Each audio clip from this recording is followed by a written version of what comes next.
તો સ્વાગત છે તમારું ફરીવાર આરસીએમ ગુજરાતની યુટ્યુબ ચેનલમાં। શાબાશ ગુજરાત એટીએસ શાબાશ, 4 ખૂંખાર આતંકવાદીઓની ધરપકડ, પ્લાન જાણીને ધ્રુજી ઉઠશો। જી હા મિત્રો, ગુજરાત એન્ટી ટેરરિઝમ સ્ક્વોડ અને બુધવારે મોટી સફળતા મળી છે। એટીએસે અલ કાયદા ઇન ઇન્ડિયન સબકોન્ટિનેન્ટ સાથે જોડાયેલા 4 આતંકવાદીઓની ધરપકડ કરી છે। આ કાર્યવાહીમાં ઉત્તર પ્રદેશ, દિલ્હી અને ગુજરાતના વિવિધ ભાગોમાં કરવામાં આવી હતી, જેમાં મોહમ્મદ ફૈઝ, મોહમ્મદ ફરીદીન, સૈફુલ્લા કુરેશી અને સિયાન અલીની અટકાયત કરવામાં આવી છે।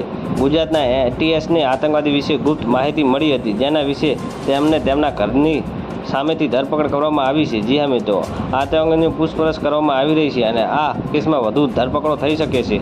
આ રીતે ફેલાવ્યો કટ્ટરપંથા। જી હા મિત્રો, ગુજરાતમાં એટીએસે જણાવ્યું હતું કે શંકાસ્પદ લોકોને લાંબા સમયથી કટ્ટરપંથી પ્રવૃત્તિઓ સક્રિય હતા, તેને અલ કાયદા ડિજિટલ નેટવર્ક સાથે પણ જોડાયેલા હતા। તપાસમાં જાણવા મળ્યું છે કે આ લોકો વોટ્સએપ અને અન્ય પ્લેટફોર્મ પર ગ્રુપ બનાવીને કટ્ટરપંથીનો ફેલાવવાનો પ્રયાસ કરી રહ્યા હતા અને અન્ય લોકોને આતંકવાદી વિચારધારા સાથે જોડવાનો પ્રયાસ કરી રહ્યા હતા। તો મિત્રો, ન્યૂઝની સતત જાણકારી મેળવવા માટે અમારી ચેનલને લાઇક, શેર અને સબસ્ક્રાઈબ કરી લેજો। ધન્યવાદ। જય હિન્દ।